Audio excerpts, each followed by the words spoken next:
সম্মানিত হাজিরিন এবং যারা বিভিন্ন মিডিয়ার মাধ্যমে শুনতে পাচ্ছেন, আমাদের এই আলোচনা সিরাতুন নবী সাল্লাল্লাহু আলাইহি ওয়াসাল্লামের ধারাবাহিক আলোচনার প্রথম অধিবেশন আজকে থেকে শুরু হচ্ছে ইনশাআল্লাহ। প্রতি বৃহস্পতিবার লন্ডনের এশা টাইমের পরে উইন্টার টাইমে শুরু হবে এই সিরাতুন নবী ধারাবাহিক আলোচনা। আমরা প্রথমেই একটা প্রশ্ন আমাদের কাছে আসে যে সিরাতুন নবীর আলোচনা শোনা, আলোচনা করা, এর গুরুত্ব কতটুকু, এর প্রয়োজনীয়তা কতটুকু। কিছুদিন আগে থেকে পরামর্শ আসছিল, কিছু ভাই চিন্তা করছিলেন যে কোরআনে পাকের তাফসির আমরা শুনে আসছি, কালামুল্লাহ যেটা আমাদেরকে আল্লাহ তাআলা হেদায়েতের জন্য পাঠিয়েছেন, এখন যার উপরে এই কোরআন অবতীর্ণ হয়েছে, নাজিল হয়েছে, যিনি এই কোরআনকে নিজের জীবনে প্রয়োগ করেছেন এবং আল্লাহর জমিনে বাস্তবায়ন করেছেন, সারা দুনিয়ার মানুষের কাছে পৌঁছে দিয়েছেন, বাল্লাগাহু আল বালাগ আল মুবিন, তার জীবনের উপরে আমরা কিছু আলোচনা শুনি। আমরা যদিও লেখাপড়া করেছি, বিশ্বনবী পড়েছি, কেউ আর রাহিকুল মাখতুম পড়েছি, বিভিন্ন সিরাতে পাকের কিতাব পড়েছি, কিন্তু ধারাবাহিক আলোচনা গোটা জিন্দেগি নিয়ে দীর্ঘ সময়ব্যাপী এভাবে বাংলা ভাষায় হয়েছে বলেই হয়তোবা জানা নেই। কোরআনে তাফসির হয়তো কোনো কোনো জায়গায় হয়েছে। এখান থেকে ভাইরা পরামর্শ দিয়েছেন এবং আমার কাছে প্রস্তাবটি, পরামর্শটি অত্যন্ত গুরুত্বপূর্ণ মনে হলো যে সত্যিই তো যাকে আল্লাহ তাআলা আমাদের সবচেয়ে বড় শিক্ষক করে পাঠিয়েছেন, তার কাছ থেকে আমাদের, তার জীবন থেকে আমাদের অনেক কিছু শিখার রয়েছে। আল্লাহ রাব্বুল আলামিন তার উপলক্ষে বলেছেন, বাদ আউযু বিল্লাহি মিনাশ শাইতানির রাজিম, লাকাদ কানা লাকুম ফি রাসূলিল্লাহি উসওয়াতুন হাসানাহ, নিশ্চয়ই তোমাদের জন্য রয়েছে আল্লাহর নবীর, আল্লাহ রাসূলের জিন্দেগিতে উত্তম আদর্শ। লিমান কানা ইয়ারজুল্লাহ ওয়াল ইয়াউমাল আখির, যে ব্যক্তি চায় আল্লাহকে পেতে, আল্লাহর সন্তুষ্টি অর্জন করতে এবং আখিরাতকে পেতে চায়, আখিরাতের নাজাত পেতে চায়। ওয়া যাকারা আল্লাহ কাসীরা, যে ব্যক্তি আল্লাহ তাআলাকে বেশি বেশি করে ইয়াদ করতে চায়, স্মরণ করতে চায়, তাদের জন্যে নবী করিম সাল্লাল্লাহু আলাইহি ওয়াসাল্লামের জীবনে রয়েছে উত্তম দৃষ্টান্ত। তিনি আরো বলেছেন, ওয়া ইন্নাকা লাআলা খুলুকিন আযীম, হে নবী আপনি অত্যন্ত মহান চরিত্রের উপরে প্রতিষ্ঠিত হয়ে আছেন, আপনার জীবন অত্যন্ত মহান, মহৎ চরিত্রের উপরে আপনি দণ্ডায়মান। আল্লাহ তাআলা আরো বলেছেন, হুয়াল্লাযী বাআসা ফিল উম্মিয়িনা রাসূলাম মিনহুম ইয়াতলু আলাইহিম আয়াতিহি ওয়া ইউযাক্কিহিম ওয়া ইউআল্লিমুহুমুল কিতাবা ওয়াল হিকমা ওয়া ইন কানু মিন ক্বাবলু লাফি দালালিম মুবিন। সে আল্লাহ মহান সত্তা, যিনি অশিক্ষিত বা যারা লেখাপড়া করেনি নিরক্ষর জাতির কাছে পাঠিয়েছেন, তাদের মধ্য থেকেই একজন রাসূল, যিনি তাদের প্রতি আল্লাহর আয়াতকে তেলাওয়াত করে শোনান, পৌঁছিয়ে দেন এবং তাদেরকে পবিত্রতা অর্জন করিয়ে দেন, আত্মশুদ্ধি করিয়ে দেন এবং তিনি তাদেরকে কিতাব শিখিয়ে দেন, কিতাবের জ্ঞান দান করেন এবং হেকমা, হেকমার অর্থ শুধু বুদ্ধিমত্তা নয়, হেকমার প্রধান অর্থ হচ্ছে সুন্নাহ, তাদেরকে তিনি শেখান, জ্ঞান শিখান। এর আগে যদিও তারা সুস্পষ্ট গোমরাহিতে, পথভ্রষ্টতায় লিপ্ত ছিল।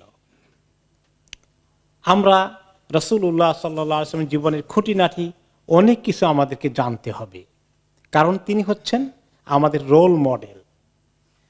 তিনি কোন কাজটি কিভাবে করেছেন, শুধু আল্লাহর ইবাদত কিভাবে করেছেন তা নয়, দুনিয়ার প্রত্যেকটি কাজকে তিনি কিভাবে সম্পন্ন করেছেন। ব্যক্তি জীবন, পারিবারিক জীবন, স্বামী স্ত্রীর সম্পর্ক, পিতা হিসেবে সন্তানদের প্রতি দায়িত্ব পালন, নাতি নাতিনের প্রতি দায়িত্ব পালন, ব্যবসা করেছেন, সৎ ব্যবসায়ী কিভাবে হওয়া যায়, তিনি মানুষের সঙ্গে আচার ব্যবহার, লেনদেন, যারা মহব্বতের লোক তাদের সঙ্গে কেমন আচরণ করেছেন, যারা তার সঙ্গে দুশ্মনী করে, হিংসা করে, তাদের সঙ্গে কিভাবে আচরণ করেছেন, সমস্ত আদাব আখলাক, এসব কিছু আমাদের জন্য অনুকরণীয় দৃষ্টান্ত। সব কিছুর মধ্যে আমাদের জন্য শিক্ষা রয়েছে এবং সবগুলোকে যদি ভালো করে আমরা জানতে পারি, তাহলে ওনাকে আমরা পরিপূর্ণভাবে অনুসরণ করতে পারব। আমরা যদি জানতেই না পারি কোন কাজটা কেমনে তিনি করেছেন, তাহলে আমরা কিভাবে ওনাকে অনুসরণ করব? এই জন্য জানতে হবে। আল্লাহ তাআলা কোরআনে পাকে বলেছেন, কুল ইন কুনতুম তুহিব্বুনাল্লাহ ফাত্তাবিউনি, আপনি বলে দিন যদি তোমরা সত্যি আল্লাহকে মহব্বত করো, আল্লাহকে পেতে চাও, আল্লাহর ভালোবাসা অর্জন করতে চাও, তাহলে আমাকে অনুসরণ করো। ইউহিব্বুকুমুল্লাহ, তাহলে আল্লাহ তাআলা সত্যি তোমাদেরকে ভালোবাসবেন, তোমাদেরকে মহব্বত করবেন। ওয়া ইয়াগফির লাকুম যুনুবাকুম, এবং তোমাদের গুনাহগুলোকে ক্ষমা করে দেবেন। তাহলে নবী করিম সাল্লাল্লাহু আলাইহি সাল্লামকে অনুসরণ করাই হচ্ছে প্রকৃত আল্লাহর ভালোবাসা এবং আল্লাহ নবীকে ভালোবাসা। এবং রাসূলুল্লাহ সাল্লাল্লাহু আলাইহি সাল্লামকে ভালোবাসতে পারা, ভালোবাসাটা অর্জন করা একটা বিরাট একটা নিয়ামত। ওনাকে ভালোবাসলে খুব ফায়দা আছে, কিন্তু আমি কি ওনাকে সবচেয়ে বেশি ভালোবাসতে পারি?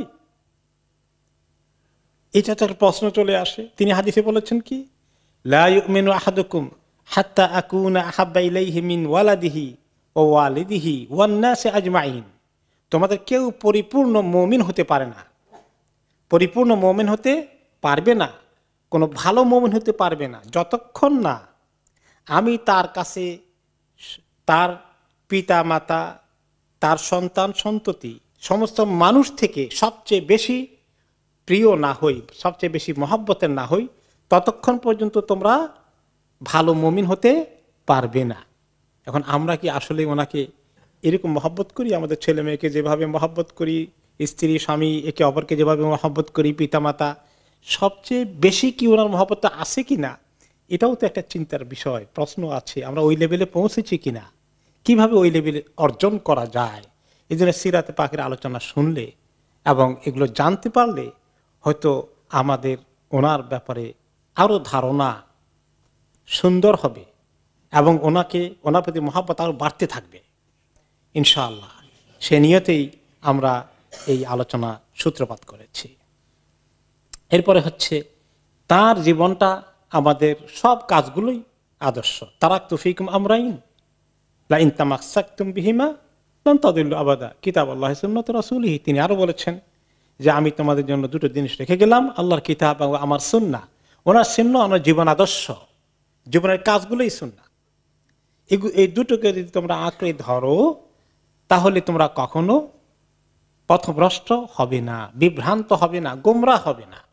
কাজে কোরআন যেভাবে বোঝার চেষ্টা করছি আমরা, সেভাবে ওনার সুন্নতকে, ওনার জীবন আদর্শকে আমাদেরকে বুঝতে হবে। তাহলে কোরআন বুঝতে হলো আসলে সিরাতে পাক লাগবে। কোন সময় আয়াতটা নাজিল হয়েছিল, ওই সময় রাসূলুল্লাহ সাল্লাল্লাহু আলাইহি ওয়াসাল্লাম কি করেছিলেন, কোন প্রেক্ষিতে নাজিল হয়েছে, সিরাতে পাকের সঙ্গে অনেকগুলো যুক্ত হয়ে আছে। এখন সিরাতে পাকের আলোচনার মধ্যে এই গুরুত্ব আমরা শুনলাম। এবার আমরা আসি, এখন ওনার জীবনী কবে থেকে শুরু হয়ে যায়, জন্ম থেকে মৃত্যু পর্যন্ত ওনার জীবনী। কিন্তু জন্মের আগে অনেক বিষয় আছে, ঐতিহাসিক প্রেক্ষাপট, অনেক ব্যাকগ্রাউন্ড জানা দরকার আছে। ভূমিকা হিসাবে কয়েকটি সেশনে আমাদেরকে জানতে হবে কিভাবে, কোন প্রেক্ষিতে, কোন কারণে আল্লাহ তাআলা ওনাকে পাঠালেন, কেন আরব দেশকে আল্লাহ তাআলা চুজ করলেন, এবং যেখানে চুজ করেছেন বাইতুল্লাহ, যেটাকে বানিয়েছেন ওনার আদি পিতা ইব্রাহিম আলাইহিস সালাতু ওয়াস সালাম, তাওহীদওয়ালা মানুষ, সেখানে এত মূর্তি কেমনে জোগাড় হলো নবীর দেশে, নবী ইব্রাহিমের জায়গা? এটা কত আশ্চর্য বিষয় না? সেগুলো কেমনে হলো? আমরা জানি কাবা ঘর ওখানে নির্মিত হয়েছে, তার ইতিহাস, ইব্রাহিম আলাইহিস সালামের ইতিহাস, ইসমাইল আলাইহিস সালামের ইতিহাস, যিনি তার অন্যতম পূর্বপুরুষ। জমজম কিভাবে আসলো, এই সমস্ত মক্কা নগরীর গোড়াপত্তন কিভাবে হলো, এই সব কিছু ওনার জন্মের আগের ইতিহাসগুলো আমাদেরকে একটু কুইকলি গো থ্রো করতে হবে ভূমিকা হিসাবে। এবং তখনকার সমাজের আরব দেশের পরিস্থিতি কেমন ছিল, বিশ্ব পরিস্থিতি কেমন ছিল, দুনিয়ার মানুষ কি পরিমাণ অন্ধকারে নিমজ্জিত ছিল, যেটাকে বলা হয় আইয়ামে জাহিলিয়াত। জাহিলিয়াতের অর্থ কি? মূর্খতা, জাহেলিয়া। মূর্খতার যুগে মানুষ বসবাস করেছিল। সেই মূর্খতার অন্ধকার থেকে উদ্ধার করার জন্য মিনাত যুলুমাত ইলা নূর, অন্ধকার থেকে নূরের দিকে, আলোর দিকে নিয়ে আসার জন্য আল্লাহ তাআলা ওনাকে পাঠিয়েছেন সিরাজাম মুনীরা। এই যে বিষয়, এগুলো সব কিছু আমাদেরকে জানতে হবে। তাহলে সিরাতে পাকের আলোচনাটা আমাদের শুনতে বা বুঝতে সহজ হবে। এজন্য আমরা ভূমিকায় আজকের এই সেশন, আরেকটি সেশন বা আরো 2টি সেশনও হয়তো বা লাগতে পারে, নতুবা একটি সেশনও শেষ হতে পারে ইনশাল্লাহ। এরপরে ওনার জন্ম বৃত্তান্ত দিকে আমরা যাব আশা করছি ইনশাল্লাহ। তো একটা কথা বলে রাখি যে, এবং ওনার শামাইল, ওনার আখলাক, ওনার চেহারা সুরত কেমন ছিল সবকিছু ইনশাল্লাহ আসবে ইনশাল্লাহ। তবে যে সমস্ত রেওয়ায়াত দিয়ে ওনার জীবনী লেখা হয়েছে এগুলো হচ্ছে ঐতিহাসিক রেওয়ায়াত।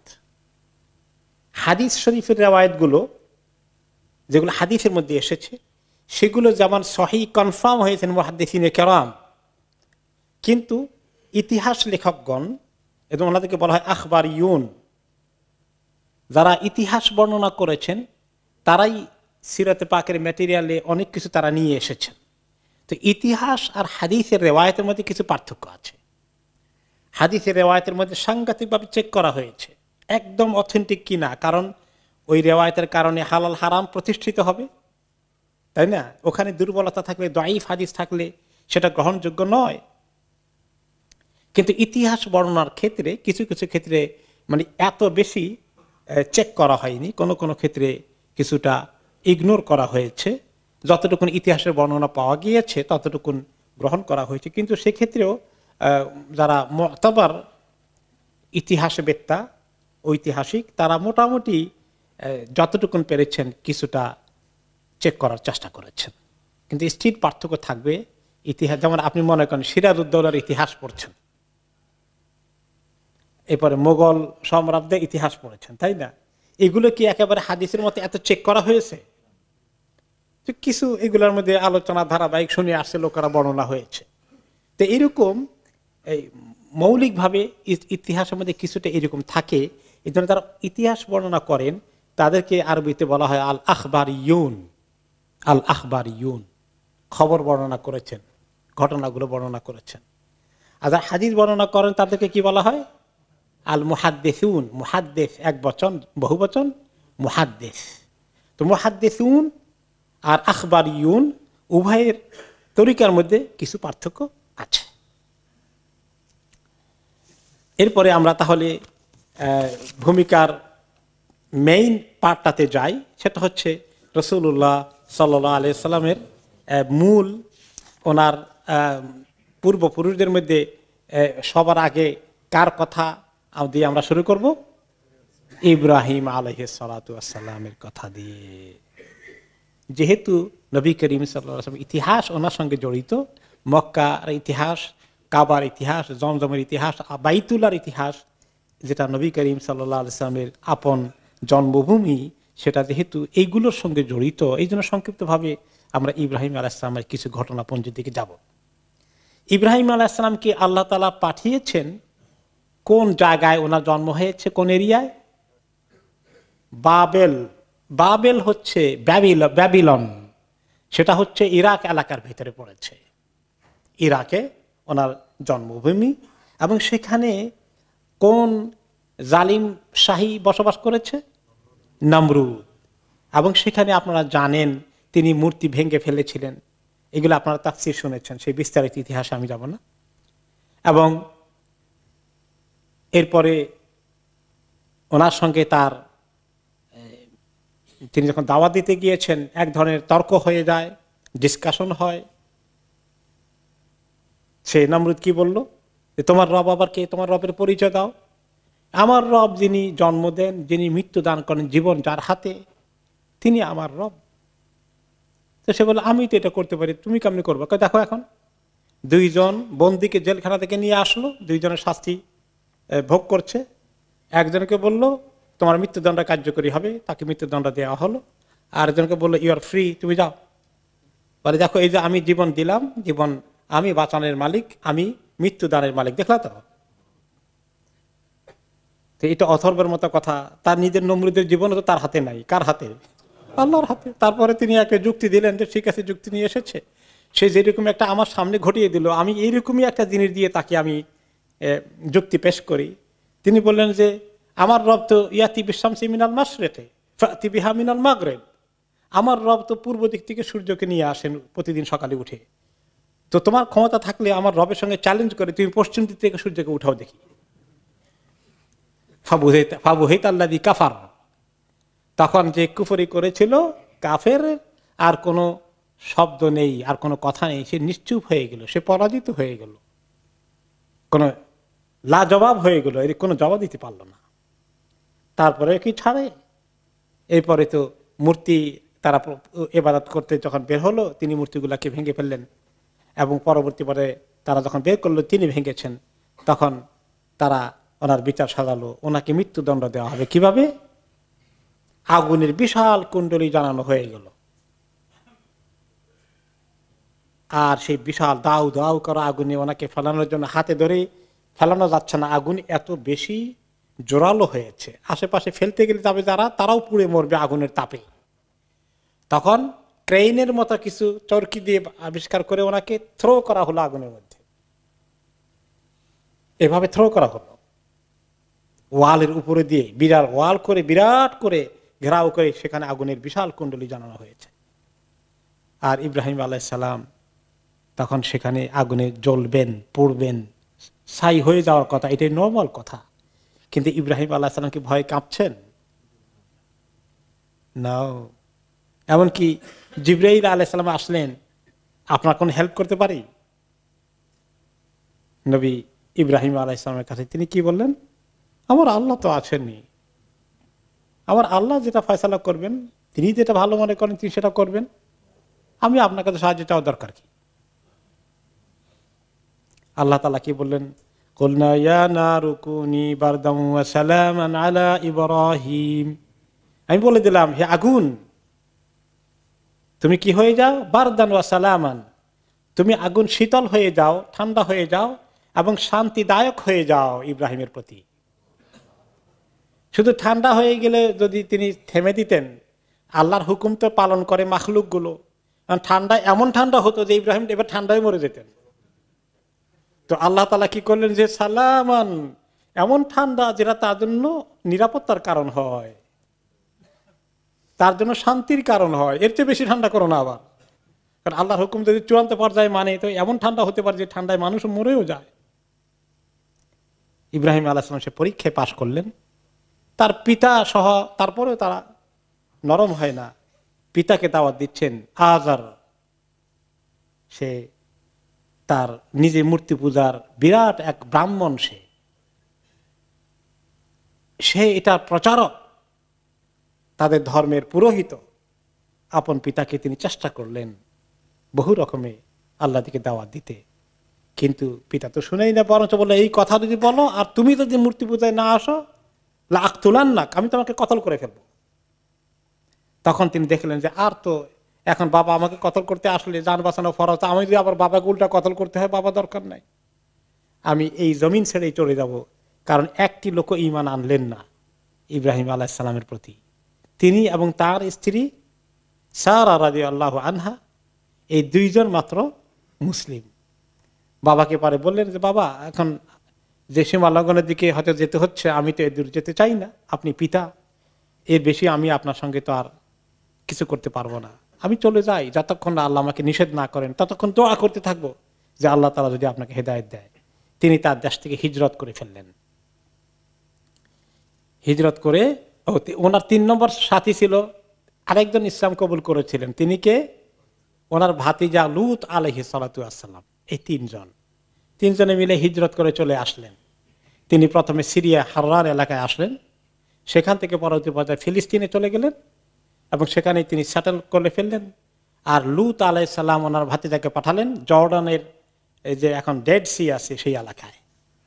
এরপরে তিনি মিশরেই ফিলিস্তিনে বসবাস করেন, কিন্তু তিনি সেখান থেকে দাওয়াতি কাজে মাঝে মধ্যে এদিক সেদিক যেতেন। এক পর্যায়ে তিনি মিশরে গেলেন দাওয়াতি কাজের জন্য, কিন্তু সেখানে আরেক জালিম শাহী,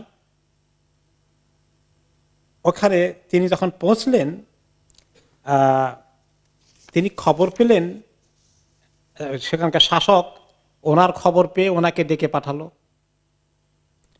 এবং বুঝতে পারলো কিছু তার গুপ্তচর আছে যে একটা ফরেনার এসেছে, কি উল্টাপাল্টা দাওয়াত দেয়, আর তার স্ত্রী মহা সুন্দরী, বাচ্চার কাছে খবর পৌঁছে দিল। সারা আলাইহিস সালাতু ওয়াস সালাম খুবই সুন্দরী মহিলা ছিলেন, কিন্তু অত্যন্ত নিষ্ঠাবান, দিনদার, পরহেজগার ছিলেন। এখন এই জালিমটা কাছে যখন খবর পৌঁছে গেছে, ইব্রাহিম আলাইহিস সালাম টের পেয়ে গেছেন এই জালিম লোক পাঠাচ্ছে তার স্ত্রীকে ধরে নেওয়ার জন্য, কারণ তার কাছ থেকে কোনো সুন্দরী স্ত্রী রেহাই পায় না। এই জালিম শাসক ছিল মিশরের। তিনি চিন্তাযুক্ত হয়ে পড়লেন। এরপরে তিনি ঘরে এসে বা যেখানে তিনি আশ্রয় নিয়েছিলেন সেখানে তার স্ত্রীকে বললেন যে ইন্না হাদাল জাব্বার ইন ইয়ালাম আন্নাকা ইমরাআতি ইয়াগলিবুনি আলাইক, এই যে জালিম প্রতাপশালী এই শাসকটা, সে যদি তোমাকে তোমার কথা খবর পায় তাহলে তোমাকে সে নিয়ে যাবে আর বলবে, তোমাকে বাধ্য করবে আমাকে তালাক দিয়ে তাকে বিয়ে করতে, তোমার প্রতি তার হাত প্রসারিত করতে পারে। তো তুমি যখন তোমাকে জিজ্ঞেস করে তখন তুমি বলবা যে আমি তোমার বোন, ফাইন্নাকি আখ উখতি ফিল ইসলাম, তুমি বলে দিবে যে তুমি আমার ইসলামের বোন, তুমি আমার বোন। কারণ আসলে তো আমাদের একটা সম্পর্ক তো স্বামী স্ত্রীর আছেই, কিন্তু ইসলামের আরেকটা সম্পর্ক আছে। সেটা কি? ইন্নামাল মুমিনুনা ইখওয়া, মুমিনরা পরস্পর ভাই ভাই, পুরুষ মুমিনরা ভাই আর মহিলা মুমিনরা বোন। তো এটা সরাসরি মিথ্যা হবে না, তিনি বুদ্ধি শিখিয়ে দিলেন। এটা বলবা, এটা বললে আশা করা যায় ছেড়ে দিবে। আর আমার স্ত্রীর কথা যদি বলো যে তুমি আমার স্ত্রী, হয়তো মনে করবে যে তারে আরেকটা বিয়ে করাই দিব, আমি তোমাকে বিয়ে করব। এরকম অন্যায় কোনো কাজ সে করে ফেলতে পারে। ওয়াকানাত আহসানান নাস, আর সারা ছিলেন অসম্ভব সুন্দরী মহিলা। তখন তার কাছে ওনাকে তার লোক পাঠালো, ওনাকে ধরে নিয়ে যাওয়া হলো এবং ফালাম্মা দাখালাত আলাইহি লাম ইয়াতামালাক আন বাসাতা ইয়াদাহু ইলাইহা, ওনার দিকে তার চোখ পড়তেই সে নিজেকে আর ধৈর্য ধরতে পারল না, ওনার দিকে হাত প্রসারিত করলো। কোন কোন রেওয়ায়েত আসছে ওনাকে পাঠিয়ে দিয়ে ইব্রাহিম আলাইহিস সালাম আল্লাহর কাছে সিজদায় পড়ে গেছেন। আর কোন কোন রেওয়ায়েত এসছে ওনাকে যখন নেওয়া হয়েছে, এই মহিলা সারা আলাইহিস সালাতু ওয়াস সালাম তিনি প্রথমে উযু করে নিয়ে, সে আসার আগে তার সঙ্গে সাক্ষাতের আগেই তিনি আল্লাহর কাছে উযু করে নামাজ পড়ে আল্লাহর কাছে অনেকক্ষণ দরখাস্ত করেছেন যে আল্লাহ, আমার সতীত্বকে আমি হেফাজত করেছিলাম স্বামীর কাছে ছাড়া কারো কাছে আমার শরীরকে আমি অর্পণ করিনি, আল্লাহ তুমি আমার সতীত্বের হেফাজত করো। যখন এই দুষ্ট লোকটি তার কাছে হাত প্রসারিত করলো ওনার গায়ে টাচ করার জন্য, তখন ফাকুবিদাত ইয়াদাহু কবদাতান শাদীদা, তার হাতের মধ্যে আল্লাহ তাআলা এমন ভাবে এরকম করে শক্ত করে দিলেন তার হাতটাকে, আর এমন ব্যথায় এসে গেল মনে হয় যেন কারেন্টের শক দিলে যেরকম হয়, প্রচন্ড চিৎকার করে উঠল সে। তার এটা এমন ভাবে শক হয়ে গেল এখানে, এটার ব্যথা এখন তার জান যায়, আর হাতকে সে নাড়াচাড়া করতে পারছে না। কবদাতান শাদীদা, শক্ত করে তার হাতকে মনে হয় মুচকে দেওয়ার মতো হয়ে গেল। ফাকালা লাহা উদঈল্লাহা আন ইউতলিকা ইয়াদি ফালাকিল্লাহ আল্লাহ আদুররাক, বলে এখন সে বলে এই মহিলা তুমি আল্লাহর কাছে দোয়া করো, আল্লাহর কাছে দোয়া করো, আল্লাহ আমার হাতটা ঠিক করে দিক, আল্লাহর কসম আমি তোমাকে কোনো কিছু করব না। তিনি দোয়া করলেন যে আল্লাহ তাকে ছেড়ে দেন। তারপরে হাত ঠিক হওয়ার পরে জালিম আবার হাত বাড়িয়েছে। আবার যখন এরকম তার হাত মানে প্রচন্ড ব্যথা করে হাতকে ধরা হয়েছে, শক্ত করে মুচকি দেওয়ার অবস্থা, চিৎকার করছে, আবার একই কথা বললো, তুমি দোয়া করো আল্লাহর কাছে, আল্লাহ আমার হাতটাকে ঠিক করে দিন, আমি তোমার কোনো ক্ষতি করবো না। এইভাবে পরপর 3 বার করলো জালিমটা, কথা রাখলো না। তৃতীয়বার সে টের পেয়েছে যে এটা তো অসম্ভব, তখন সে তার লোকদেরকে ডাকলো, বললো ইন্নাকা ইন্নামা জিতানি বিশাইতান, শয়তান একটাকে নিয়ে আসছো, আমার তো অবস্থা কাহিল, জলদি করে বের করে নিয়ে যাও। এটা কোন কোন রেওয়ায়েতে আসছে, ওকে। আবার কোন কোন রেওয়ায়েতে আসছে যে সহিহ বুখারী রেওয়ায়েতে আসছে, ইব্রাহিম আলাইহিস সালামকে যখন নিয়ে গেল, ধরে ওনাকে সহ উনি আসেন, ইব্রাহিমকে আগে নিয়ে গেছেন বাদশাহ, বলে যে ওই মহিলা কে তোমার সাথে? বলে সেটা তো আমার বোন। তো পরে তিনি আবার যখন স্ত্রীর কাছে আসলেন বলছে যে আমি তো বলে দিছি তুমি আমার বোন, খবরদার তুমি আবার উল্টাপাল্টা কিছু বলো না, তুমি আসলে আমার বোন, কারণ দিনই বোন, তুমি আর আমি ছাড়া দুনিয়া আর কোনো মুসলিম নেই, আমরা ইন্নামাল মুমিনুনা ইখওয়াতের মতো। এরপরে তিনি গেলেন, ওনাকে নিয়ে যাওয়া হলো। যখন সেই রেওয়ায়তে আসছে, বুখারী রেওয়ায়াতে, যে শুধু হাত নয়, তার গোটা বডি জমিনের মধ্যে পড়ে অবশ হয়ে গেল, সে নড়াচড়াই করতে পারছে না। তখন সারা রাদিয়াল্লাহু আনহা আল্লাহ তাআলার কাছে দোয়া করলেন, আল্লাহ এই জালিমকে আপনি যদি হায়াত ফেরত না দেন, তার লোকজন মনে করবে আমি আপনার তাকে বোধহয় মেরেই ফেলছি, পরে তো তারা আমাকে শেষ করে ফেলবে, আল্লাহ আপনি তাকে ফেরত দেন। এভাবে করে করে তো তারপরে শেষ পর্যন্ত উনি মুক্তি পেলেন। এমনকি ওই জালিম কোন আসছে যে সে ওনার সঙ্গে একটা কৃত দাসী দিয়ে দিলেন, যে সে প্রথমে শয়তান বললো, পরেটা আর বললো যে না মহিলা তো বোধহয় শয়তান না, বরং তো মহিলা এক অসম্ভব কোন কামেল ওয়ালি আল্লাহ, ওয়ালিয়াতুল্লাহ, এরকম কিছু হবে। তো তার ভিতরে এরকম একটা রেসপেক্ট চলে আসলো। সর্বশেষে তিনি তাকে তার বাছাই করা একটা কৃত দাসী সাথে দিলেন, যে এই খাদেমা নিয়ে যা তোমার সারা জীবন খেদমত করবে। কোন কোন রেওয়ায়তে আসছে এমনকি স্বয়ং তার মেয়েও নাকি ছিল, এটা তার নিজের মেয়ে ছিল নাকি, কোন কোন রেওয়ায়তে আসছে। যাই হোক, পরবর্তী পর্যায়ে তিনি তাকে নিয়ে আসলেন। এই হলেন যে কৃতদাসী দান করেছিল, অথবা ওই জালিম বাদশাহের মেয়ে, তার নাম হচ্ছে হাজের, তাকে আমরা হাজেরা বলে, হাজেরা বিবি বলি, আসল নাম হলো হাজের তার নাম। এখন এই হাজেরকে নিয়ে আসলেন। এরপরে তিনি সেখান থেকে, মিশর থেকে আবার ফিলিস্তিনে চলে আসলেন। ওনার মূল কেন্দ্রভূমি, নবুয়ত প্রচারের কাজ তিনি ফিলিস্তিনে করেছিলেন, সেখানেই তিনি আবার নিয়ে আসলেন। ইতিমধ্যে ওনার এই দাসীকে ওনার বিবি সারা ওনাকে অ্যালাউ করলেন, ওনার মালিকানায় দিয়ে দিলেন। আর ওই জমানায় যদি কেউ কৃত দাসীর মালিক হন, মনিব হন, তাহলে আল্লাহ এটা অ্যালাউ করেছিলেন যে সে তার মতো সঙ্গে স্ত্রীর মতো শারীরিক মিলামিশা করতে পারবে, এবং তিনিই করতে পারবেন, আর কেউ করতে পারবেন না, মানে স্ত্রীর মর্যাদার কাছাকাছি। এইরকম তিনি তার সঙ্গে যখন সম্পর্ক রাখলেন। আর সারা ছিলেন নিঃসন্তান মহিলা, বহুদিন থেকে ওনার সন্তান হচ্ছিল না।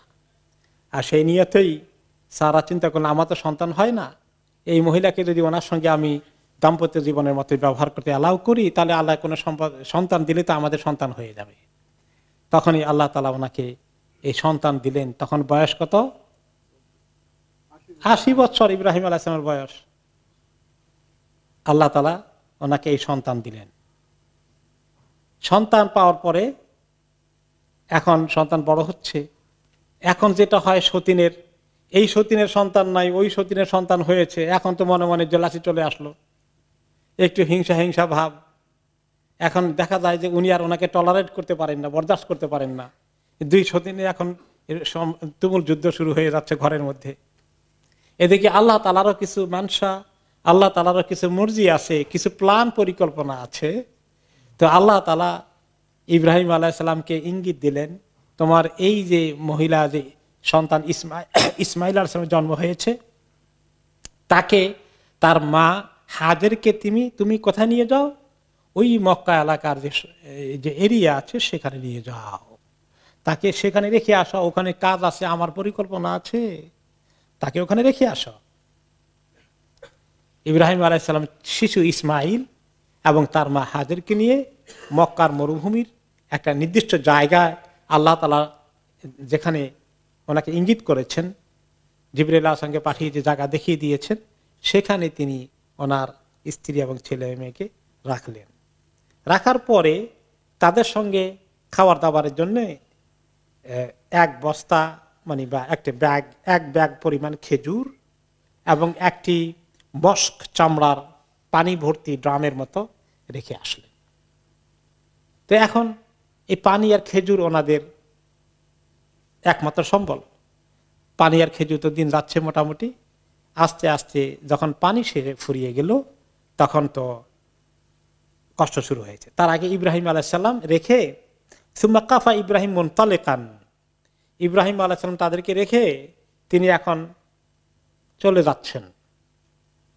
কিছু ব্যাখ্যা করার মতো, বলার মতো ভাষা ওনার কাছে নাই, তিনি আল্লাহর হুকুমে রেখে যাচ্ছেন। এবং তিনি কুদাই এলাকার দিকে, মেসফালা পার হয়ে যে কুদাই, এই এলাকা দিয়ে তিনি রওনা হয়ে যাচ্ছেন, ফিলিস্তিনের দিকে চলে যাবেন। এখন এই মহিলা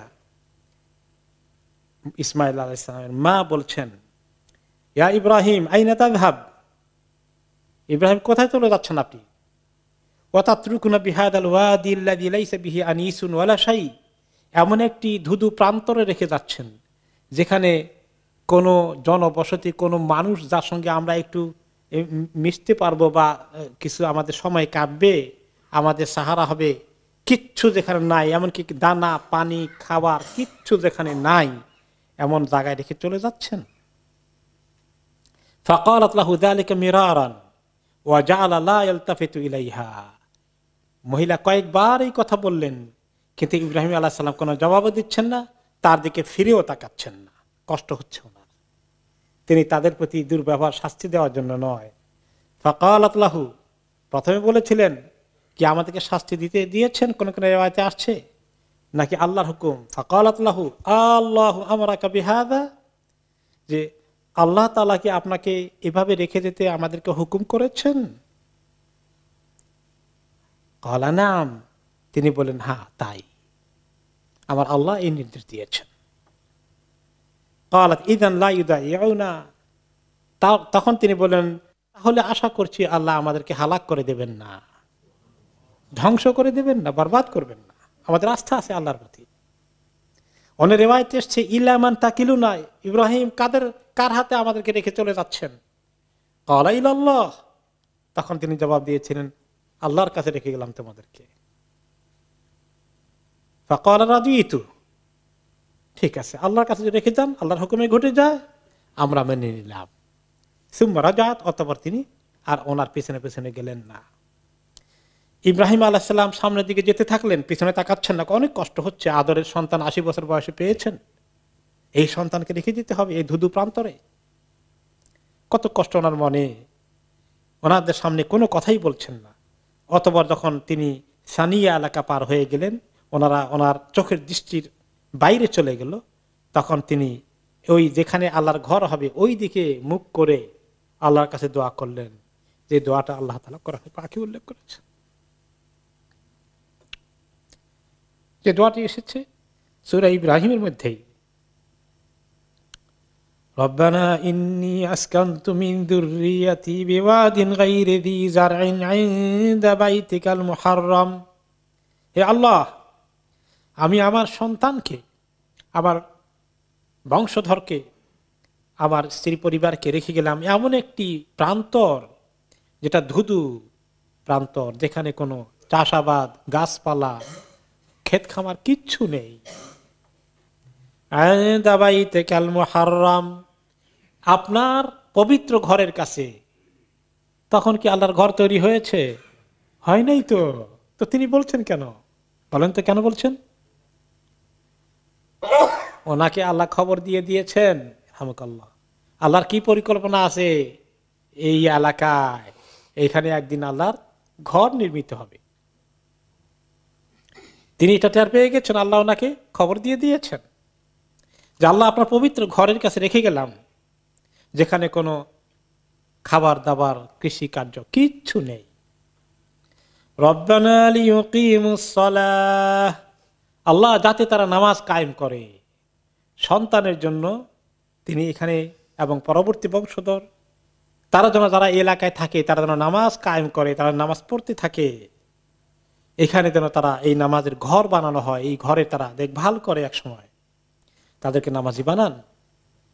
ফাজআল আফইদাতাম মিনান নাসি তাহওয়ি ইলাইহিম, আর আল্লাহ মানুষের অন্তরকে এভাবে করে দেন, এই যে মানুষের অন্তরে যেন, কিছু লোকের অন্তরে যেন এদের প্রতি মায়া মহব্বত সৃষ্টি হয়ে যায়, কেউ যেন খবর পেয়ে তাদের লুকআপটা করতে চলে আসে আল্লাহ। ওয়ারযুকহুম মিনাস সামারাতি লাআল্লাহুম ইয়াশকুরুন, আর আল্লাহ তাদেরকে ফল ফলাদি থেকে রকমারি ফল ফ্রুটের আপনি রিজিক দান করেন। আল্লাহ আশা করা যায় তারা শুকরগুজার হবে। তাদের জন্য তিনি নামাজের দোয়া করলেন, মানুষদের সমাজ এখানে গড়ে তোলার জন্য দোয়া করলেন, যেন মানুষ চলে আসে, তাদেরকে সঙ্গ দেয়, তাদের প্রতি তাদের টেক কেয়ার করে, এবং সেখানে যেন আল্লাহ তাআলা রকমারি ফলের রিজিক আল্লাহ তাআলা সাপ্লাই করে দেন। আল্লাহ তাআলা আমরা দোয়া কবুল করেছেন না? তাই করেছেন। সব রকমের ফল এখনো কিন্তু মক্কায় পাওয়া যায়, যদি আমরা এদেশেও পাই, কিন্তু এখন তো দুনিয়ার সবকিছু সাপ্লাই হওয়া সহজ হয়েছে। কিন্তু ওই সময় কিভাবে সহজ হয়েছিল? তখন তো আর সহজ হওয়ার কথা ছিল না, কিন্তু তিনি অ্যাডভান্স দোয়া করে গেছেন। তিনি তো চলে গেলেন দোয়া করতে করতে আল্লাহর কাছে তাওয়াক্কুল করে। এখন এই পানি তো শেষ, খেজুরের শেষের দিকে, বিশেষ করে পানির অভাবে তো এখন তিনি বসে আল্লাহর কাছে ইন্তজার করছেন কি অবস্থা হবে। কিন্তু তখন দেখছেন যে বেবিটির এখন মুখ শুকিয়ে যাচ্ছে, বেবি এখন কাঁদছে, সমানে কাঁদতে পারে, জিহ্বা আটকে যাচ্ছে। তখন তিনি পেরেশান হয়ে গেলেন, কোথায় যাই? পাশেই ছোট্ট দুটো টিলার মতো পাহাড়, এই দুটোর নাম কি? সাফা এবং মারওয়া। সেখানে গেলেন। এখনকার মতো তো আর না, মোটামুটি উঁচু একটু টিলার মতো ছিল একটা, তারপরে আরেকটা। এই দুটার প্রথমে সাফায় উঠলেন, চতুর্দিকে দেখলেন কোনো জায়গায় পানি দেখা যায় কিনা। আর আরব দেশে পানিতে এভাবে দেখা যাবে না। পানি দেখার লক্ষণ কি? কোনো জায়গায় পাখি উড়ে কিনা, জমিনের উপরে পাখি উড়লে নিচে পানি আছে, এরকম কোনো জায়গায় দেখা যায় কিনা। দরকার ওদিকে দৌড় দেবেন, কিন্তু কোনো দিকে দেখা যায় না। বা কোনো মানুষ দেখা যায় কিনা, চিৎকার করবেন যে বাবারা আমার একটু শিশু বাচ্চা মরে যাচ্ছে, একটু পানি দাও। সে মানুষ কোনো জায়গায় দেখা যায় কিনা, কিছুই দেখা যায় কিনা, কোনো আলামত দেখা যাচ্ছে না। এরপরে নিচে দিয়ে আবার নেমে দৌড়ে ওই পাহাড়ে গিয়ে দেখি ওখান থেকে কিছু দেখা যায় কিনা। সেখানে গেলেন, আর ওদিকে বাচ্চার দিকে নজর রাখেন যে বাচ্চা কি আছে, পা নড়াচড়া করে কিনা, নাকি মরে গেল, খেয়াল করছেন। আবার যখন নিচে যায়, একটু নিচু জায়গা, যেটা দুই গ্রিন লাইটের মাঝখানে, তখন এটা অনেক একটু নিচু ছিল, এখন তো সমান করে ফেলেছে। ওই নিচু জায়গা গেলে বাচ্চাকে দেখা যায় না, তখন তিনি দৌড়েছেন ওই জায়গার মধ্যে। আবার তিনি মারওয়াতে গিয়ে চতুর্দিকে তাকালেন, কিছুই দেখেন না। আবার আসলেন, আবারও নিচু জায়গায় দৌড়লেন, যে বাচ্চাকে যখন দেখা যায় না। মারওয়াতে সাফাতে উঠে আবার দেখলেন বাচ্চাকে দেখা যায়, নড়াচড়া এখনো করছে। এইভাবে তিনি যখন 7 বার নড়াচড়া করলেন, এরপরে কিছুই দেখতে পেলেন না। তখন তিনি অস্থির হয়ে গেলেন যে আমি এখন বাচ্চার কাছে চলে যাই, আল্লাহ সেই বাচ্চাটা কি অবস্থা, কি আছে না মরে যাচ্ছে, আমি তাকে গিয়ে দেখি।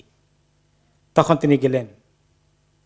এরপরে কান্নাহু ইয়াশনাকুলিল মাউত, বাচ্চা মনে হয় যেন তার এখন চিৎকার আর তার নিঃশ্বাসের অবস্থা মনে হয় যেন সে মৃত্যুর মুখোমুখি পৌঁছে গেছে।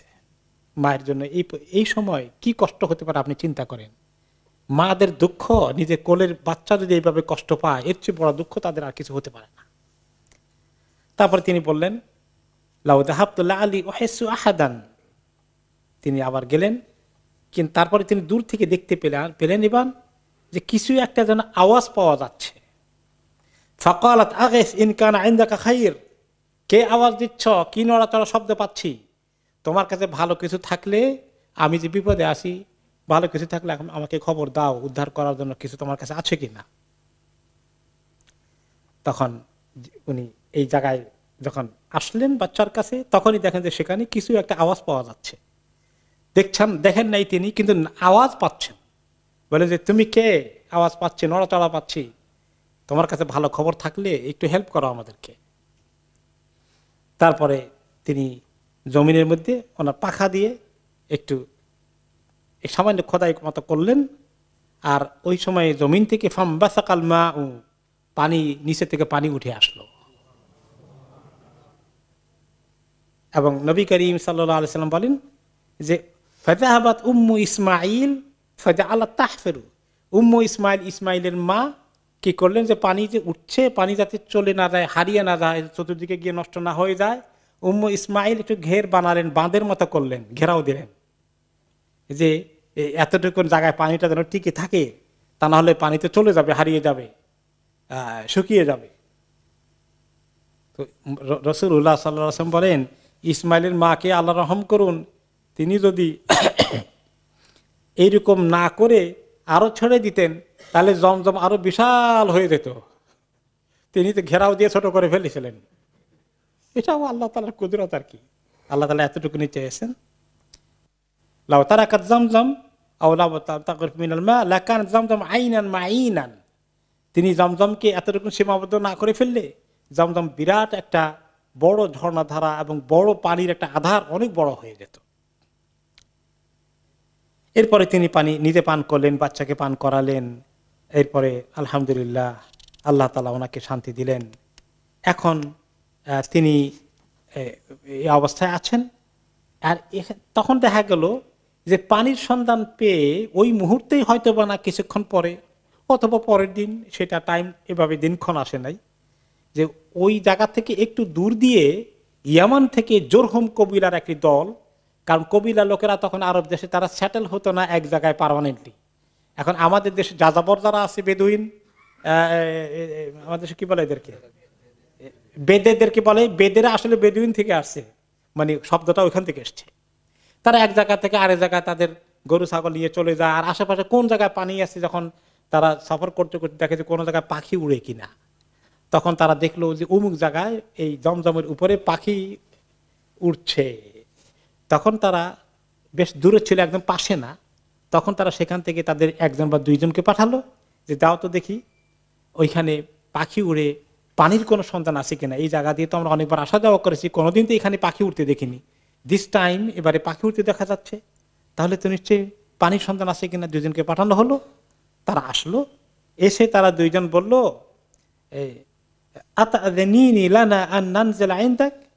পাখি পানি তারা নিয়ে গেলো। এরপর গিয়ে খবর দিল, ওখান থেকে তারা তাদের দলের কয়েকজন আসলো, এসে বলল যে এখানে পানি তো বোধহয় আপনার কারণে এসেছে, এটা তো অস্বাভাবিক বিষয়, এখানে পানি থাকার কথা ছিল না, এখানে কুয়া কিভাবে আসলো? নিশ্চয়ই আপনি মহৎ ব্যক্তিত্ব, আপনি একলা আছেন বাচ্চা নিয়ে। এবং তারা কিছু আলাপ আলোচনা খোঁজখবর নিয়ে বলে, আপনি পারমিশন দিলে আমরা কি করব, আপনার এখানে আশেপাশে আমরা বাড়িঘর করে এখানে থাকার ব্যবস্থা করব, আপনাকে একলা আর কষ্ট করতে হবে না। ওই যে ইব্রাহিম আলাইহিস সালাম দোয়া করেছিলেন না, আল্লাহ লোকদের দিলকে তাদের দিকে নিয়ে আসেন। তারা তখন এই জুরহুম কবিরা লোকেরা সেখানে সেটেল হয়ে গেল। এবং এক পর্যায়ে ইব্রাহিম আলাইহিস সালাম বড় হয়েছেন, এবং বড় হওয়ার পরে ওনারা যখন টিনএজারের বিগিনিং এ আছেন, তখন কি ঘটনা ঘটলো? কোরবানির ঘটনা আসলো, তাই না? মনে আছে? এই কোরবানির ঘটনায় আল্লাহ রাব্বুল আলামিন ইব্রাহিম আলাইহিস সালামকে আরেক বড় পরীক্ষায় পার করলেন। সেখানে তিনি ওই ঘটনা আমরা শুনেছি, রিপিট করতে চাই না। তারপরে এভাবে তিনি টাইম টু টাইম বারে বারে দেখতে এসেছেন তার ছেলেকে, তার বিবিকে, বা হাজেরা রাদিয়াল্লাহু আনহাকে। এক পর্যায়ে ওনার আম্মা ইসমাইল আলাইহিস সালাম আম্মা ইন্তেকাল করে ফেললেন। এরপরে ইব্রাহিম ইসমাইল আলাইহিস সালাম বড় হয়েছেন, এবং সেই জুরহুম কবিলা যারা ইয়ামান থেকে এসেছিল, যেখানে সেটেল হয়েছিল ওনাদের পাশে, তারা এক পর্যায়ে তাদের একটা মেয়েকে উনি বালেগ হওয়ার পরে সময় মতো বিয়ে করিয়ে দিলেন। তিনি বিয়ে করলেন, মোটামুটি সংসার চলছে। এবং ইব্রাহিম আলাইহিস সালাম এসেছিলেন বেড়াতে, দেখতে যে তার পরিবার তো, তার স্ত্রী ইন্তেকাল করেছেন, আর ছেলেটা আছে কি অবস্থা আছে দেখে আসি, খোঁজ খবর নিতে আসছিলেন। কি হলো? এসে দেখেন যে ইসমাইল বাড়িতে নাই, আছে শুধু তার স্ত্রী। তো তিনি পরিচয় দেন নাই, বললেন যে আমি দূর থেকে আসছি, একজন মানুষ, তোমাদের খোঁজ খবর নিতে, তোমরা ভালো আছে কিনা, তোমার স্বামী কই, কোথায় গিয়েছে? বাইরে কাজে গিয়েছে। তো কখন আসবে? আসবে তো এরকম অনেক সময় দেরি হবে। তো তোমাদের সংসার কেমন চলে? ঠিকঠাক আছে সবকিছু? ওকে ওকে তখন বলেন যে ফাকালাত নাহনু বাশার নাহনু ফি দীকিন ওয়া শিদ্দাহ ফাশাকাত ইলাইহি। বলে আর কি, আমরা মানুষ হিসাবে তো আছি, আমাদের অবস্থা যা কাহিল, সংসারে মানে কষ্ট, দুর্গতিতে দিন যায়, অর্থনৈতিক কষ্টে আছি, সুখ শান্তি নাই। এই ঘরে এসে কোনো সুখ শান্তি পাইলাম না, মানে দুনিয়াবি জৌলুস কিছুই পাই নাই, কষ্টের দিন, টানাটানি সংসার চলে আর কি, কোনো রকমে যায় আর কি দিন। অভিযোগের সুরে কথা বলল। তখন ইব্রাহিম আলাইহিস সালাম বললেন যে তোমার স্বামী আসলে সালাম দিও, যে একজন মুরব্বী এসেছিলেন, আপনার সম্পর্কে জিজ্ঞাসা করেছেন, আর জিজ্ঞাসা করেছিলেন যে আমাদের সংসার কেমন যায়, আর তুমি বলে দিও আমি বলছিলাম আনাফি জাহাদিন সিদ্ধা, এই ঘরে ঢুকে এই ঘরে এসে বিয়ে শাদী করে আমি যা মুশকিলে আছি, কত কষ্টে দিন যায়। তো এগুলো তাকে বলো। আর বলেও তারপরে ইসমাইল আলাইহিস সালাম ঘরে আসলেন, আসা পরে বললেন, আচ্ছা গন্ধ পাচ্ছি, কার কার কার গন্ধ পাচ্ছি, আচ্ছা আচ্ছা কে আসছিলেন, এরকম এরকম চেহারা, ওরে উনি তো আমার বাবা, চলে গেছেন চলে গেছেন, কি কথা হয়েছে, এই এই জিজ্ঞাসা করেছে। তুমি কি উত্তর দিয়েছ? আমি উত্তর দিয়েছি যে আপনার ঘরে তো মানে অভাব অনটন লেগেই আছে, এগুলো বলছিলাম আর কি। তো ফাহাল আওসাকা বিষয়, আওসা কি বিষয়, কোনো কিছু তোমার কাছে ওসিয়ত করে গেছে আমাকে বলার জন্য, কোনো কিছুর কথা বলে গিয়েছে, কোনো মেসেজ দিয়ে গেছে? কলাত নাম, হ্যাঁ মেসেজ দিয়েছে যে আমারানি আন আকরা আলাইকা সালাম ওয়া ইয়াকুল গায়্যির আতাবাতা বাবিক, আমাকে বলছে যে ছেলে আসলে বা ওই ইসমাইল আসলে তাকে সালাম দিও, আর বলবা যে তোমাদের দরজার চৌকাঠ বদলাতে বলেছে, দরজার চৌকাঠ পাল্টাতে বলেছে। তখন তিনি বললেন, যাকা আবি, ইনি ছিলেন আমার বাবা ইব্রাহিম আলাইহিস সালাম, ওয়াকাদ আমারানি আন উফারিকাকা, তিনি নির্দেশ দিয়ে গেছেন আমি তোমার সঙ্গে সম্পর্ক ছিন্ন করে ফেলতে, আমি তোমাকে তালাক দিয়ে দিচ্ছি, তুমি তোমার বাপের বাড়ি চলে যাও। এখন এখান থেকেই অনেকে দলিল নেয় যে ইব্রাহিম আলাইহিস সালাম বলছেন ছেলে ইসমাইলকে তালাক দিতে, কাজে বাবা যখন বলবে ছেলে তার বিবিকে তালাক দিয়ে দিতে হবে, এরকম কথা পাওয়া যায় কিন্তু আমাদের সমাজে, পেয়েছেন? আর যে যে বাবা এই কথা বলে উনি মনে হয় না ইব্রাহিম আলাইহিস সালাম আর কি। কোথায় ইব্রাহিম আলাইহিস সালাম, কোথায় আমি আর আপনি, দেখেন তো অবস্থা। ইব্রাহিম আলাইহিস সালাম আল্লাহর নবী, তিনি জানেন এই মহিলার মৌলিক ত্রুটি আছে, তিনি এই ইসমাইল আলাইহিস সালাম নবী হচ্ছেন, নবীর স্ত্রী হওয়ার উপযুক্ত তিনি নন। কাজেই যে নবীকে আল্লাহ তাআলা গাইড করেন ওয়াহি দিয়া, সেই নবীর সঙ্গে আপনি নিজেকে তুলনা করছেন, এটা প্রচন্ড আহাম্মকি ছাড়া কিছু না। খবরদার, পুত্রবতীকে দেখতে পারি না আর বাবা হুকুম দেবে আর ছেলে তার ইবাদত করবে বাবার হুকুম মেনে, দ্যাট ইজ টোটালি রং। ওকে, এরপরে মহিলা চলে গেলেন, ওয়াতাজাওয়াজা মিনহুম ইমরাতান উখরা, তখন জুরহুম কবিলার লোকেরা তাদের মধ্যে থেকে আরেকজন পাত্রী ঠিক করে বললো যে না, এরা তো ভালো মানুষ, ঠিকই আছে, তার বাবা ইব্রাহিম এসেছিলেন, উনি নিশ্চয়ই ভালো কথাই বলেছেন। তারা রাগ গোসা না করে আরেকটি ভালো পাত্রী তারা জোগাড় করে দিল। এরপরে বেশ কিছুদিন পরে আবার ইব্রাহিম আলাইহিস সালাম আসলেন ছেলের সংসার দেখতে, তখন ইসমাইল আলাইহিস সালাম বাড়িতে নেই। বলে যে আইনা ইসমাইল, ইসমাইল কোথায়? বলেন যাহাবা ইয়াসির, উনি তো শিকার করতে গিয়েছেন, শিকার করে মানে হরিণ বা এই জাতীয় কোনো কিছু হালাল প্রাণী শিকার করতে গিয়েছেন। আল্লাহ তানজিল ফাতুতইম ওয়া তাশরাব, তখন তিনি বললেন তো আপনি বসেন, মুরব্বী কোন জায়গা থেকে আসেন, কি সময়, তার পরিচয় দেন নাই, তো আপনি বসেন, খাওয়া দাওয়া করেন, একটু রেস্ট নেন। তখন তিনি জিজ্ঞেস করলেন ইব্রাহিম আলাইহিস সালাম, ওমা তো আমুকুম ওমা শারাবুকুম, আমাকে খানা পিনা খাবার খাইতে বললা, পান করতে বললা, মা তোমাদের খাবার কি কি খাও, আর পানীয় কি কি কি কি জিনিস পান করো এখানে? ক্বালা তাআমুন আল-লাহম ওয়া শারাবুন আল-মা, আমাদের খাবার হচ্ছে গোশত আর পানীয় হচ্ছে পানি। কারণ ওখানে আর কোনো খাবার নাই, কোনো গম চাষ হয় না, কিচ্ছু হয় না, কোনো কৃষিকাজ মক্কা তখন হতো না, মেইনলি শুধু গোশত খায়, রুটি ছাড়াই গোশত খায়। তখন তিনি দোয়া করলেন, আল্লাহুম্মা বারিক লাহুম ফি তাআমিহিম ওয়া শারাবিহিম, আল্লাহ তাদের এই খাবারের মধ্যে যে গোশত খায়, আল্লাহ এটার মধ্যে আল্লাহ আপনি বরকত দান করেন, আর যে তারা পানি খায় আল্লাহ তাআলা এই পানির মধ্যে আপনি বরকত দান করেন। ফাকাল আবুল কাসিম সাল্লাল্লাহু আলাইহি ওয়াসাল্লাম, এই বর্ণনা করতেছিলেন এই হাদিসটি নিজে রাসূলুল্লাহ সাল্লাল্লাহু আলাইহি ওয়াসাল্লাম। তখন তিনি মন্তব্য করলেন রাসূলুল্লাহ সাল্লাল্লাহু আলাইহি ওয়াসাল্লাম ঐতিহাসিক ঘটনা বলার পাশাপাশি বারাকাতু দাওয়াতি ইব্রাহিম, যে এটা ইব্রাহিম আলাইহিস সালামের দোয়ার কারণেই সম্ভব হয়েছে। মক্কা লোকেরা তখন রুটি ছাড়া, ভাত ছাড়া, চাউল ছাড়া, অন্য কিছু ছাড়া শুধু গোশত আর পানি খেয়ে তাদের জিন্দেগি নর্মাল থেকেছে। এটা একমাত্র ইব্রাহিম আলাইহিস সালাম দোয়া করেছিলেন, ওই যে যাওয়ার সময় ফেলে গিয়েছিলেন, ওয়ারযুকহুম, আল্লাহ তাদেরকে রিজিক দান করেন, এবং পরে এসে আবার দোয়া করলেন বারাকাতের। এই কারণে ফাহুমা লা ইয়াখলু আলাইহিম আহাদুন বিগাইরি মাক্কা ইল্লা লাম ইউআফিকাহ, নবী করিম সাল্লাল্লাহু আলাইহি ওয়াসাল্লাম একটা সায়েন্টিফিক কথা বললেন যে মক্কা ছাড়া আর কোনো শহরে কোনো লোকজন কোনো কওম যদি শুধু গোশত আর পানি খেয়ে জীবন কাটায় তাদের শরীর নরমাল থাকবে না। কথা ঠিক কিনা বলেন?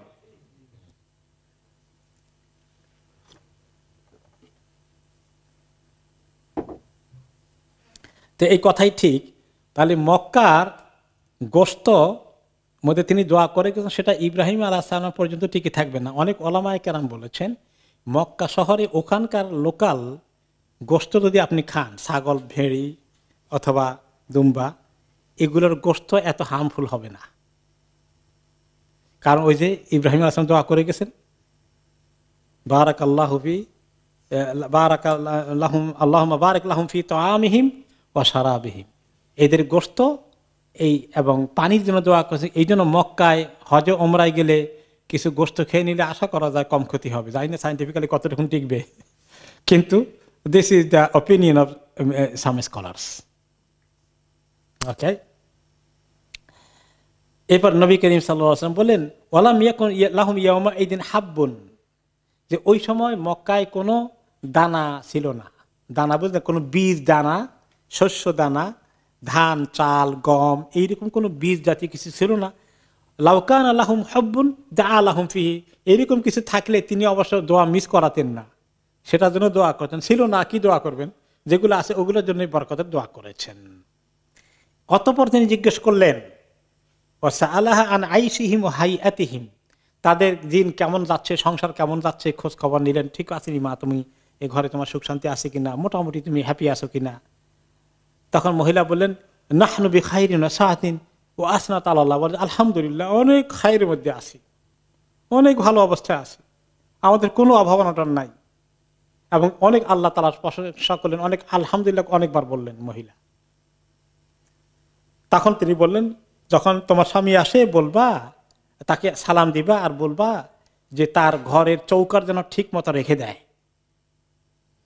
ইসমাইল আলাইহিস সালাম যখন আসলেন, হাল আতাকুম মিন আহাদ, কেউ আসছিল নাকি? ওই যে গন্ধটা পান, আসছিল তো এরকম মুরব্বি, এরকম এরকম এরকম, কি কথা বলেছে, এই কথা বলেছে, তুমি কি বলেছি, তারপরে কি ওসিয়ত করে গেছে, কিছু বলছে আপনাকে বলতে, আপনি ঘরের চৌকা ঠিক আছে রেখে দেওয়ার জন্য।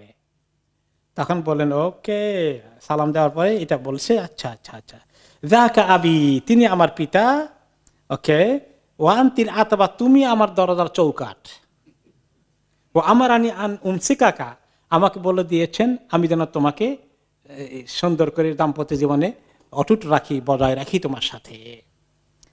তারপরে তিনি চলে গেলেন।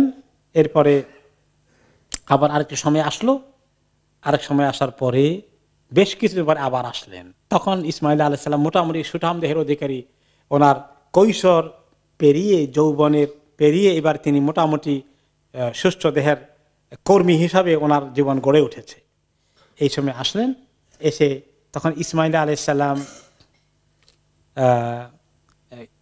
ইয়ে করছেন, বসে একটা গাছের নিচে বসে বসে ওনার ওই বর্ষা, তীর এগুলাকে ঠিক করছেন, কারণ শিকার করতে যাবেন, ওইটাই মেনলি ওনাদের খাবার দাবারের ইয়ে।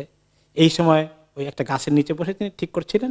ইব্রাহিম আলাইহিস সালাম ওইদিকে আসতে তিনি দেখে ফেলেছেন বাবা ছেলেকে, ছেলে বাবাকে উঠে দৌড়িয়ে যেভাবে আলিঙ্গন করা দরকার, মোলাকাত করে আলিঙ্গন করে, হ্যাঁ, তারপরে কথাবার্তা বলে এরপরে ঘরে গেলেন, কথাবার্তা বলেন, খাওয়া দাওয়া করলেন এবং বললেন যে দেখো বাবা ইসমাইল, ইন্নাল্লাহ আমারানি বিআমরিন, আল্লাহ তাআলা আমাকে একটা আরেকটি বড় কাজের হুকুম দিয়েছেন। ক্বালা ফাসনা মা আমারাক রাব্বুক, আপনার আল্লাহ যে হুকুম দিয়েছেন করে ফেলেন, কোনটা করতে বলেছেন? ক্বালা ওয়াতুঈনুনি, তুমি আমাকে হেল্প করবা, আমাকে সঙ্গ দেবা? ক্বালা উঈনুকা, অবশ্যই আপনাকে সঙ্গ দেব। ক্বালা ফাইন্নাল্লাহ আমারানি আন আবনি হাহুনা বাইতান, আল্লাহ আমাকে ইশারা করে দিয়েছেন এই যে জায়গাটা, ওই জায়গায় আমাকে ঘর বানাতে হবে, আল্লাহর ঘর, বাইতুল্লাহ হবে এখানে। ওকে, এরপরে বাপে বানাবেন ঠিক করলেন। ইসমাইল আলাইহিস সালাম একটু দূরে পাহাড় আছে, যে পাহাড়টা এখন পর্যন্ত শেষ হয়ে গেল, যেটাকে বলা হয় জাবালে মাক্কা, সেটা সম্ভবত এখন নিউ এক্সটেনশন যেটা হয়েছে, কিং আবদুল্লাহ এক্সটেনশন, ওই জায়গার আশেপাশে ছোট্ট ছোট্ট একটু টিলার মতো, ওখানে স্পেশাল টাইপের পাথর ছিল, সেগুলোকে খন্ড খন্ড করে কাঁধে করে নিয়ে আসতেন ইসমাইল আলী ইসলাম, আর ওনার বাবা এটাকে ফিট করেছেন। ইব্রাহিমুল কাওয়াইদা মিনাল বাইত ওয়া ইসমাইল, সে কথা আল্লাহ তাআলা কোরআনে পাকে বলেছেন। ইব্রাহিম যখন কাবা ঘরের নির্মাণ কাজের গাঁথনি দিয়ে উঠানো শুরু করে দিয়েছিলেন আর ইসমাইল মিলে, তখন তারা কোন কথা বলেছিলেন? রব্বানা তাকাব্বাল মিন্না ইন্নাকা আনতাস সামিউল আলিম, হে আল্লাহ, আমাদের আপনার এই ঘর বানানোর কাজটাকে আপনি কবুল করে নেন। আল্লাহ, আপনি জানেন আমরা কি বলছি, আর আপনি জানেন আমাদের অন্তরে কি আছে। আমরা এই ঘরের প্রতিষ্ঠাতা হয়ে বড় নেম অ্যান্ড ফেম, এবং আমরা দুনিয়ার মধ্যে আমাদের নাম সবাই উচ্চারণ করবে এমন কোনো আকাঙ্ক্ষা নিয়ে আমরা এখানে আসিনি। আমরা শুধুমাত্র আপনার এই ঘরে নির্মাণ করছি আপনার হুকুম কার্যকরী করার জন্য। সুন্দর একটি ঘর হবে, মানুষ আল্লাহর ইবাদত করবে, এই নিয়তে করছি। আল্লাহ, আপনি আমাদের এই কাজকে কবুল করুন। আমাদের নিয়ত কদ্দুর খাঁটি আছে না কোনো ভেজাল আছে সেটাও তো আল্লাহ আপনি জানেন। কাজে আমরা দরখাস্ত দিচ্ছি, আপনি আমাদেরকে কবুল করেন। এরপরে আসলো যে ইব্রাহিম আলাইসাল্লামের ঘরের কাজ সম্পন্ন হয়ে গেল। এই ঘর কমপ্লিট হওয়ার পরে আল্লাহ তাআলা ওনাকে অর্ডার দিলেন, ওয়াদিন বিন্নাসিল হাজ্জি ইয়াতুকা রিজালা ওয়া আলা কুল্লি দামিরিন ইয়াতিনা মিন কুল্লি ফাজ্জিন আমিক। এই এবার অর্ডার করে দাও, হে ইব্রাহিম, সমস্ত মানুষের কাছে তুমি ফরমান পৌঁছিয়ে দাও।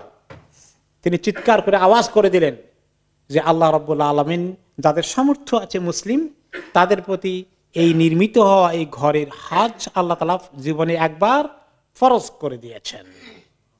তিনি অ্যানাউন্স করে দিয়েছিলেন। সেই অ্যানাউন্সমেন্ট দুনিয়ার আনাচে কানাচে পৌঁছে দেওয়া হয়েছিল, তখন তারা জীবিত ছিল। আর পরবর্তী নবীদের মাধ্যমে আমাদের কাছে সে আল্লাহর ঘরের হজ ফরজ করার খবর আল্লাহ তাআলা বারে বারে সহ নবীদের মাধ্যমে দান করেছেন। এরপরে ইব্রাহিম আলাইহিস সালাম চলে গিয়েছেন, তিনি আবার ফিলিস্তিনে ফেরত গিয়েছেন। ওখানে ওনার ইন্তেকাল হয়েছে এবং পরবর্তী পর্যায়ে ইসমাইল আলাইহিস সালামকে আল্লাহ তাআলা নবুয়ত দান করেন এবং তিনি এই মক্কা শহরে জুরহুম কবিলার লোকজন যারা ছিল, ওনার শ্বশুরবাড়ির কবিলার গোষ্ঠী, সবাইকে নিয়ে তিনি মক্কা শহরে শান্তিপূর্ণভাবে তিনি বসবাস করেছেন এবং তিনি সেখানে যতদিন আল্লাহ তাআলা হায়াত দিয়েছে ততদিন তিনি সেখানে থাকলেন। এরপরে ওনার জন্ম যখন হয়, ওনার জন্মের প্রায় 13 বৎসর পরে আল্লাহ তাআলা ওই সারার ঘরে একটি সন্তান দিলেন বুড়ো বয়সে। ওই বুড়ো বয়সের সন্তানটাই ছিল সারাটা 80 বছর বয়সে, যেটা, তাই না? সেই সন্তান ছিল ইসহাক আলাইহিস সালাতু ওয়াস সালাম। ইসহাক আলাইহিস সালাম পরবর্তী সন্তান, যিনি সারার ঘরে আসেন। আর প্রথম সন্তান হচ্ছেন ইসমাইল আলাইহিস সালাতু ওয়াস সালাম। ইসমাইল আলাইহিস সালাম ওনার ঘরে আল্লাহ তাআলা মক্কাতে প্রায় 12 জন সন্তান দিয়েছিলেন। বিরাট মাশাআল্লাহ ওনার সংসার এবং বিরাট ওনার জনবসতি গড়ে উঠল এবং 12 জনের 12টি নামে 12টি কবিলায় পরবর্তী পর্যায়ে হয়ে গেল। এবং মক্কা শহরে অন্যান্য কবিলারা যারা এসেছিল, জুরহুম এবং ওনার শ্বশুরাল্লাহের গোষ্ঠীর বাকিরা সবাই ওনাদের নেতৃত্ব মেনে নিয়েছিলেন এবং এই সংসার সবাই এবং ওই মক্কা শহরের নিয়ন্ত্রণ তাদের হাতেই থাকে। এক পর্যায়ে তারা শুধু মক্কায় নয়, হেজাজ আরবের অন্যান্য অঞ্চলে তারা ছড়িয়ে পড়েন, এমনকি আরব দেশের বাইরেও তারা বিভিন্ন জায়গায় চলে যান। কিন্তু কিছু লোক স্টিল মক্কা শহরে তারা থেকে যায়। তাদের গোষ্ঠী চলে আসে আদনান, ইসমাইল আলাইহিস সালামের পরে আদনান পর্যন্ত যে সিলসিলা আছে, এখানে কতজন আছে? 20 জনের পুরুষের মতো কাছাকাছি আছে। আর আদনান থেকে নবী করিম সাল্লাল্লাহু আলাইহি ওয়াসাল্লাম পর্যন্ত এখানে প্রায় 21 জনের সিলসিলা আছে। আরব দেশের নিয়ম ছিল তারা তাদের বংশ বুনিয়াদের ধারা মুখস্থ করতে পারত। আমার দাদাকে, তার দাদাকে, তার দাদাকে, তার দাদাকে, এরকম করে তারা 100 পর্যন্ত মুখস্থ করতে পেরেছে। আপনারা কয়জন পারছেন? আমি আমার দাদার পরে যিনি একজন ছিলেন ওই ওদের পর্যন্ত জানতে পেরেছি, আর জানিও নাই। তা আপনারাও তাই? আরবরা এরকম 100 তাদের মুখস্থ আছে। স্বয়ং নবী করিম সাল্লাল্লাহু আলাইহি সাল্লামের কাছে যে সিলসিলা ছিল, ওনার বংশের তিনি মুখস্থ করেছেন, তিনি পেরেছেন, এবং তিনি একমাত্র আদনান পর্যন্ত বলেছেন সাহাবীদেরকে। তিনি বলেছেন যে ওয়াকাদ আরাদানা নবী সাল্লাল্লাহু আলাইহি ওয়াসাল্লাম কানা ইযা ইনতাসাবা ফাবালাগা আদনান। তিনি যখন ওনার বংশের ধারা মুখস্থ করে বলতেন, আদনান পর্যন্ত যেতেন, আর গিয়ে বলতেন ওয়ায়াকুল কাযাবান নাসাবুনা ফালা ইয়াতাজাওয়াজুহু, যে ওই আদনানের উপরে ইসমাইল পর্যন্ত যেটা গেছে, এখানে রেওয়ায়েতের মধ্যে কোনো সহি রেওয়ায়েত নাই, ওনার কাছে নাই, অনেক মিথ্যাবাদী লোকরা আজেবাজে অনেক কিছু যোগ করেছে, কাজেই উদ্দূর পর্যন্ত উনি আর পৌঁছতে পারেননি। তাহলে উনি থেকে আদনান পর্যন্ত 21তম, আর কোন কোন রেওয়ায়েতে আসছে যে ইসমাইল আলাইহিস সালাম ছিলেন 40তম, আর ইব্রাহিম আলাইহিস সালাম হয়ে গেছেন 41তম। কিন্তু এগুলোর সঠিক তত্ত্ব কনফার্ম না, শুধুমাত্র আদনান পর্যন্ত কনফার্ম। এরপরে আমরা আসি লাস্ট ওয়ান, আজকে আমরা এখানে শেষ করব। সেখানে ওনার বংশধারার আদনানের পরে আসতে আসতে ওনার দাদা ছিল দাদার দাদা ছিল আব্দুল মান্নাফ, আব্দুল মান্নাফের পরে ছিল হাশেম, পরদাদার উপরে হাশেম, হাশেমের পরে হাশেমের ছেলে হচ্ছে আপনার আব্দুল মুত্তালিব, আব্দুল মুত্তালিবের ছেলে হচ্ছে আব্দুল্লাহ, আব্দুল্লাহর ছেলে হচ্ছেন মুহাম্মদ সাল্লাল্লাহু আলাইহি ওয়াসাল্লাম।